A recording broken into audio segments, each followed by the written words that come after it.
Conceda a palavra ao senador José Serra. Isso aí, né? Presidente Renan Calheiros, aqui cumprimento pela iniciativa. O presidente da Câmara, Eduardo Cunha, que tem sido um grande parceiro dos estados e municípios. Senhores governadores, muito rapidamente.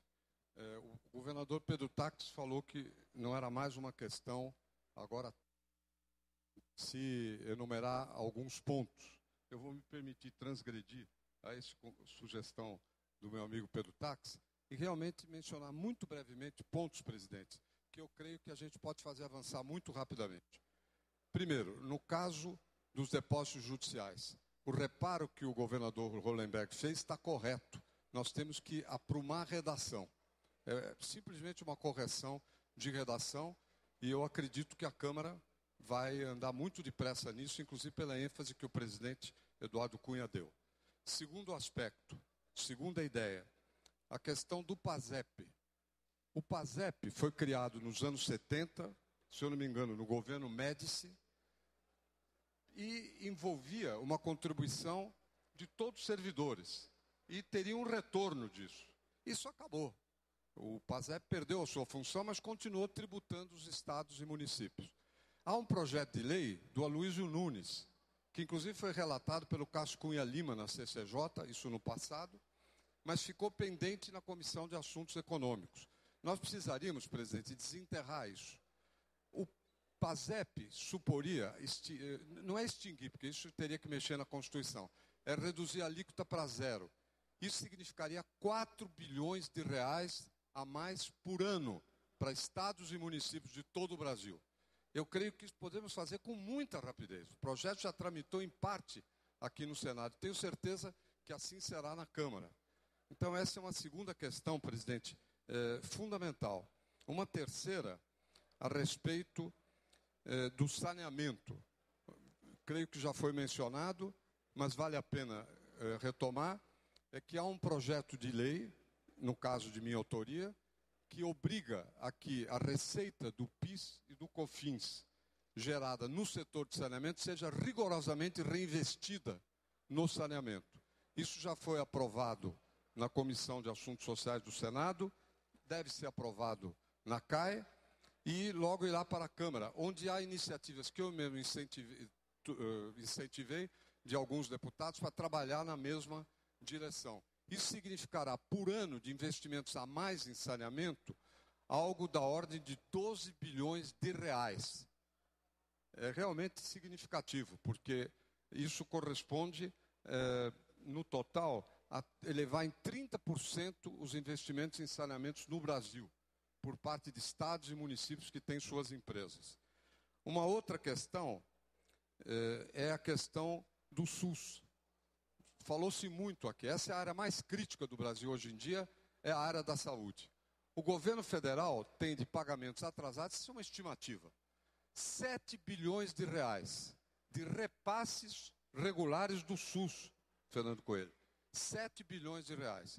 Eu creio, senhor presidente, Renan e Eduardo, que nós deveríamos aprovar um projeto de lei penalizando seriamente os atrasos no caso da área da saúde. Em princípio, todos deveriam ser penalizados. Mas o caso da saúde é especialmente dramático, porque o dado que foi apresentado aqui por um dos governadores é verídico. O governo federal hoje cobre não mais de 43%, 44% das despesas do SUS. Em 2002, cobria 53%. Agora, apesar disso, de orçamentariamente ter diminuído sua participação, está encolhendo os repasses. Eu calculo que seja da ordem de 7, 8 bilhões de reais por ano. Nós temos que aprovar um projeto de lei, eu queria aqui fazer esse pedido, inclusive aos senadores, aos deputados, um projeto de lei que penalize, criminalize isso.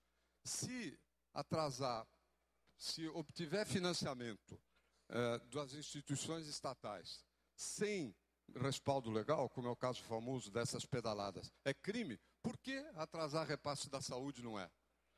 Essa é uma questão vital e que nós temos que nos debruçar num projeto nessa direção. O outro é em relação à questão da Lei Candir. O governador Jatene falou dramaticamente sobre o assunto, e ele tem razão. O não pagamento são 2 bilhões por ano que o governo federal não tem pago, apesar de que legalmente deveria fazê-lo. Nós temos que encontrar maneira de punição, de obrigar que isso seja feito. E isso pega os estados, inclusive, que mais exportavam produtos e matérias-primas e produtos primários. Não pega homogeneamente todos os estados, pega alguns dos mais carentes, que o caso do Pará é um, e há vários outros. Uma outra questão que parece consensual aqui é em torno à emenda do deputado Mendonça Filho, no sentido de não ser mais possível se criar programas, né, e passar os encargos para estados e municípios. O caso típico foi o do piso salarial, o caso típico foi o aumento da hora-atividade, que ficou no mínimo de 25%, ou seja, hora que o professor não dá aula, são 10 horas por mês, um regime de 40 horas. Os estados e municípios tiveram que contratar mais, ou seja, pegaram os encargos, foram jogados nas suas costas. Então, essa emenda constitucional do deputado Mendonça Filho, ela é essencial. Há um grande acordo, então vamos caminhar nessa direção. Por último, queria mencionar a questão a que o governador Alckmin fez referência, e que não é propriamente financeira, mas é na área da descentralização e da melhor alocação do gasto. Eu creio, presidente Renan, presidente Eduardo Cunha, que essa comissão, que eu tomei conhecimento agora, nessa reunião, inclusive deveria se debruçar também sobre medidas de descentralização que simplifiquem as coisas, não é? Que tornem mais eficiente ou menos ineficiente a distribuição de funções, de tarefas entre governo federal, estados e municípios. Por enquanto, os estados e municípios só recebem, de fato, encargos.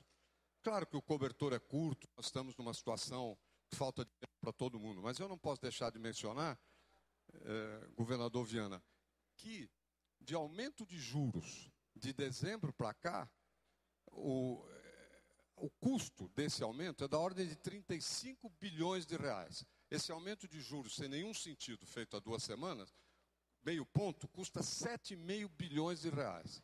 Quer dizer, 2 vezes a receita que viria do não pagamento do PASEP.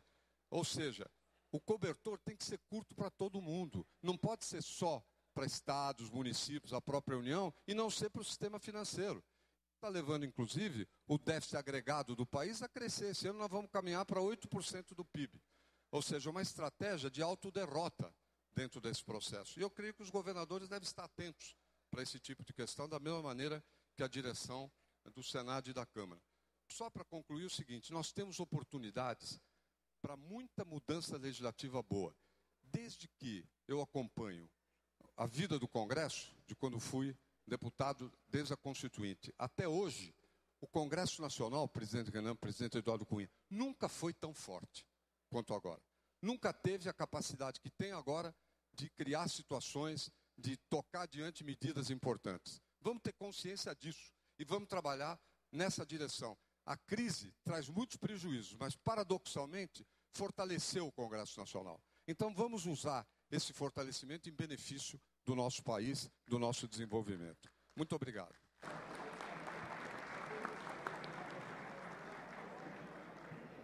Conceda a palavra ao deputado Danilo Fortes. Obrigado, presidente Renan Calheiros.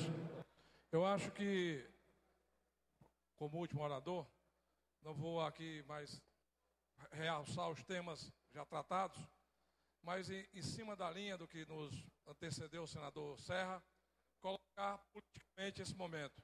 Eu acho que aqui surge um momento novo, um momento em que os entes federados se reúnem no Congresso Nacional, exatamente no alento, numa esperança que essa mudança possa transformar pontos aqui levantados no melhor e maior exercício da cidadania, que é exatamente o que tem fraquejado no Brasil, tem feito com que a população tenha ido às ruas, cobrado dos seus gestores e muitas vezes colocar diante dos políticos que os representam uma situação de cobrança, exatamente pela estagnação, pela falta de oportunidade e pela qualidade dos serviços públicos.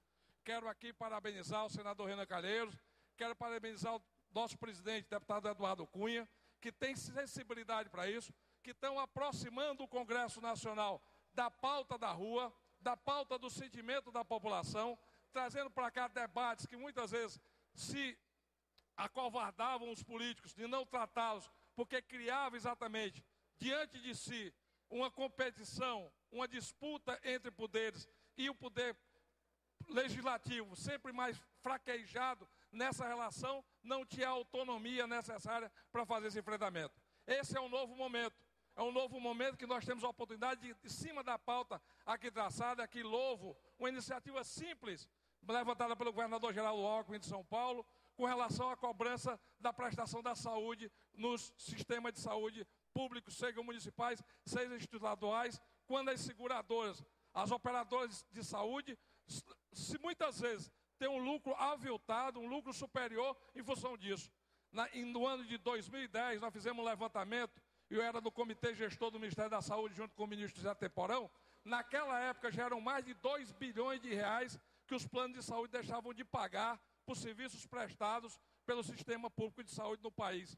E você descentralizando, você terá com certeza uma facilidade muito maior na cobrança desses recursos, que são recursos que hoje correspondem quase a 0,5% do fundo de participação dos municípios, que vai ser pago agora pela primeira parcela, agora no dia 15 de junho, algo em torno de 3,6 bilhões que serão distribuídos com os municípios brasileiros. Então eu acho que é uma reafirmação do Congresso Nacional, é uma nova forma, inclusive, de fazer política e no momento novo que o Brasil vive. E quero aqui parabenizar ao nosso relator, o deputado André Moura, que junto comigo temos construído, buscado exatamente no diálogo com os diversos segmentos municipais, estaduais, acadêmicos, uma pauta capaz de simplificar, e dentro de cada eixo, educação, saúde, segurança, todos aqueles que foram levantados, as prioridades. E junto com as prioridades, aquilo que o nosso presidente Eduardo Cunha coloca.